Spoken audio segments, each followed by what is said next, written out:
Welcome back to our channel. Today is a beautiful, albeit slightly gloomy, day perfect for diving into the chaotic, confusing TV series Beyond the Gates. We have plenty to analyze from the latest revelations. As long as it's a long series, there are always surprises, things you might not have imagined. I've been thinking about this and, honestly, I don't even know where to begin because my head is spinning. The latest episode of Beyond the Gates, absolutely insane. Basically, the whole situation with Joey and his sister, brilliantly, and I would say masterfully, played by Ashley Jones, is just too much to handle. I mean, we all thought her return was just a chance, emotional reunion, right? It's like, oh, the long-lost sister is back. Prepare for tears. Prepare for the soothing acoustic guitar music in the background. But wait, actually, no, that's completely wrong. It's absolutely not a coincidence. It was calculated. It was meticulously planned down to the last minute. Or maybe not, no, it definitely was. I mean, if you look at how she first appeared at the mansion, the camera placement, the shadows. Wait, let me say that again. I'm rambling a bit. Let's get back to Joey first. Because without understanding Joey's mindset, all of this will be meaningless. So Joey has been on this frantic, almost obsessive crusade to uncover the mastermind behind the Plasma King organization. And I've been watching him run around for weeks, interrogating people, looking at those highly encrypted files on his laptop. And I'm sitting there thinking, Joey, you're looking in the wrong places. You're missing the forest for the trees. But then, surprisingly, he actually starts finding real clues. The breadcrumbs finally start forming a trail. And where do they lead? Right back to the Beyond the Gates mansion. Which, by the way, is a massive security flaw for whoever owns that place. But whatever, that's soap opera logic for you. He's tracking these digital footprints, or maybe physical clues. I think that episode number should be updated to match the original content to fit and make sense of the plot. Around that time when he found the torn ledger with the bloody fingerprints, anyway, the main point is... Wait, what was the main point? Oh right, the clues. They lead straight to a secret room. In the mansion, a secret room. How long has that been there? Did the architects know? Was it built during the original foundation pouring? See, this is why my brain hurts. Okay, wait a minute. Let me just process this. Joey finds a secret room. He breaches it, probably expecting to find some shadowy, cigar-smoking villain in a tailored suit. Right, the classic trope. But instead, he finds traces of his sister. His supposedly fragile, deeply traumatized, missing 4-year sister. And it's not just like she was hiding there, cowering in the dark. It's her literal command center, the realization hitting Joey's face. I mean, the acting from both of them was phenomenal, but the psychological implications for Joey, staggering. He's standing there looking at the high-tech monitors, the complex ledgers of the black blood market, which, by the way, is such an incredibly dark and morbid turn for this show. The black blood market, who even came up with that concept? It's brilliant but utterly twisted, and she's running it from afar. Like a terrifying puppet master pulling the strings of the entire underworld. Strange, really strange. The whole thing is strange. Actually, no, I should mention that first. The stark contrast between who Joey thought she was and who she actually is. He remembers her as this vulnerable, sweet girl who desperately needed his protection. The whole reason he's been so driven, so utterly consumed by justice and this relentless pursuit of the Plasma King, is arguably rooted in his deep-seated need to avenge her or protect her memory.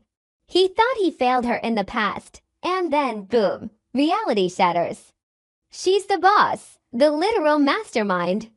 The Plasma King isn't some random dude with a god complex, it's her. Or at least, she's the one at the very top of the pyramid of the black blood market. I kind of suspected she wasn't completely innocent when she first came back, but a cartel boss.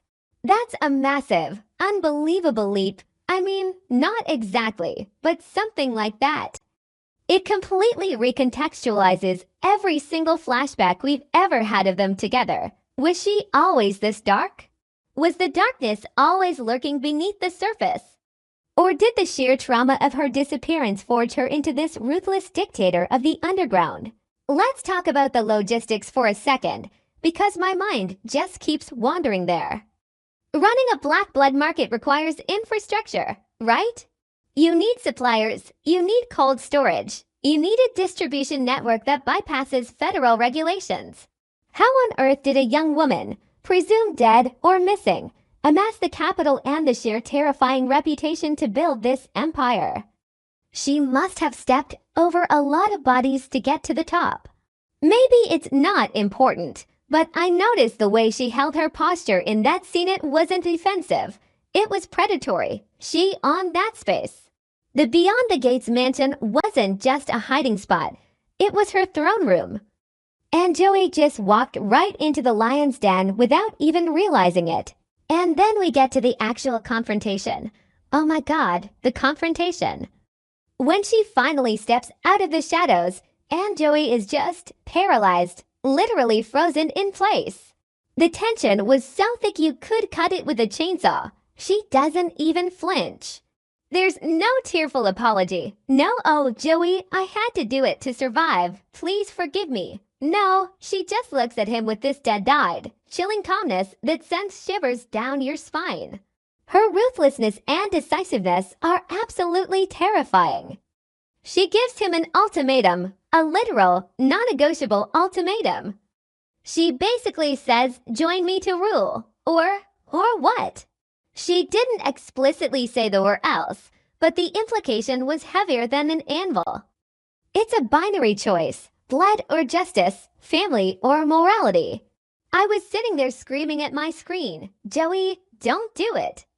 Run, but, part of me was thinking, what if he does? Okay, I know I just said the opposite, but listen to me. What if Joey actually considers it? He's been fighting this exhausting, uphill battle for so long, getting absolutely nowhere, losing pieces of his soul and his sanity along the way.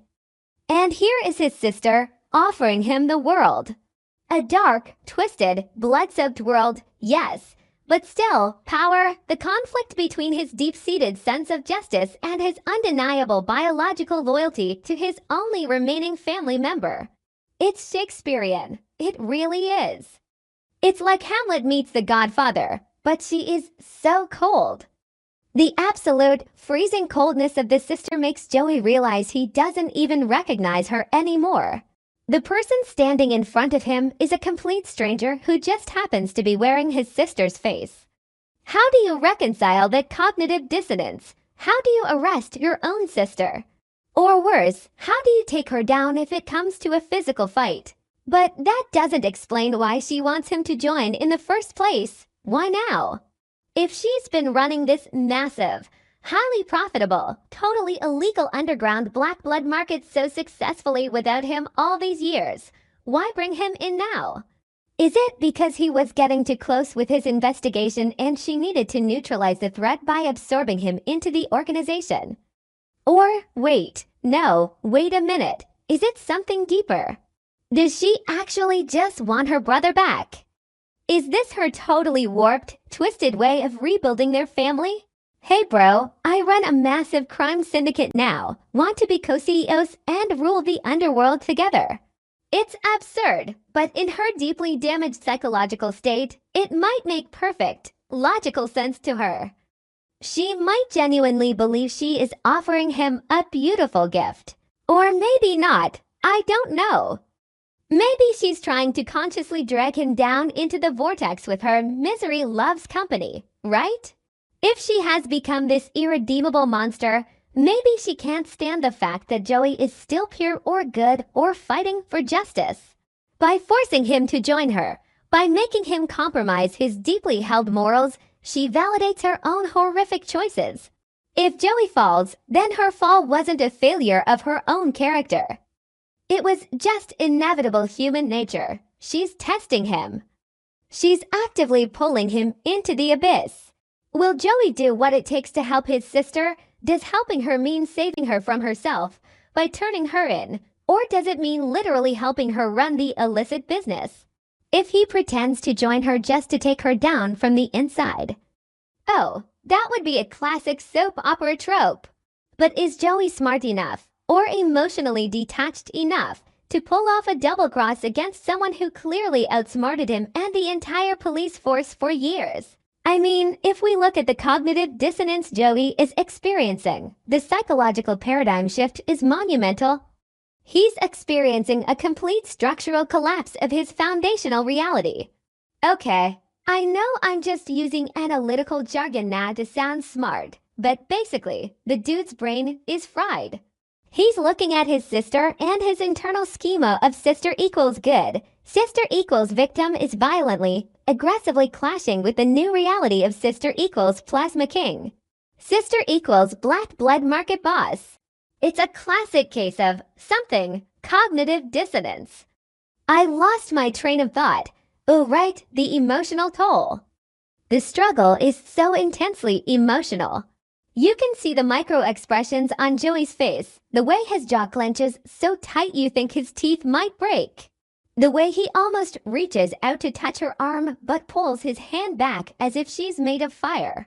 It's absolutely devastating to watch. But wait, hold on, stop everything. We are completely forgetting the most crucial, potentially explosive variable in this entire messy equation. What if Vanessa accidentally overhears this shocking conversation? I mean, think about it deeply for a second. The secret room is in the Beyond the Gates mansion. Vanessa is always lurking around the mansion. It's practically her defining character trait at this point.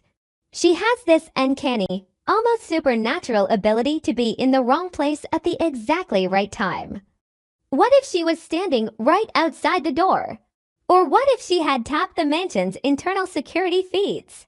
Maybe it's not important, but I noticed in the previous scene, Vanessa was wearing those soft-sole designer shoes she always wears when she's sneaking around trying to dig up dirt on people.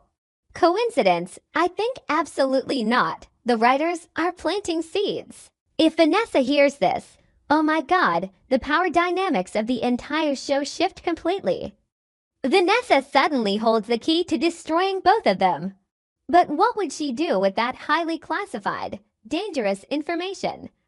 Would she run to the police? No, Vanessa isn't exactly the patron saint of civic duty. She's an opportunist through and through. If she knows Joey's sister is the head of the black blood market, she might try to blackmail her. But blackmailing a ruthless crime boss who runs an underground blood syndicate, that's borderline suicidal. Vanessa is smart, but is she that brave? Or that foolish? Or maybe she tries to leverage this over Joey instead. Do exactly what I want, or I expose your beloved monster of a sister to the world. It puts Joey in an even tighter, more suffocating bind. He'd have to actively protect the sister he's currently terrified of from Vanessa's scheming. Or, and hear me out because this is a wild, out there theory, what if Vanessa wants in? The black blood market is highly lucrative, and Vanessa loves power and money more than anything. What if she overhears this terrifying ultimatum, takes a deep breath, walks right into the secret room, and says, make it a trio, ladies and gentlemen? Okay, that might be too far-fetched even for this show, but like the tension, the intrigue, the sheer emotional weight of all these colliding agendas. Joey is trapped, completely boxed in between his bloodline, his shattered moral compass, and potentially Vanessa's endless scheming. The sister is playing for D-chess while Joey is barely playing checkers. And Vanessa is just waiting in the wings to flip the entire board over. Strange, really strange. The whole thing is strange. So, what is Joey going to do? Will he save her? Can she even be saved at this point, or is she too far gone into the darkness? I keep asking myself these questions and I just keep hitting dead ends over and over again. Every time I think I have the plot figured out, every time I think I understand the trajectory, the writers throw a massive, heavy curveball right at my head. The emotional conflict is just so raw and visceral. You have this broken brother who has sacrificed everything, his time, his sanity, his career, for a ghost, only to find out the ghost is actually a demon. And the demon is offering him a seat on her dark throne. It's brilliant.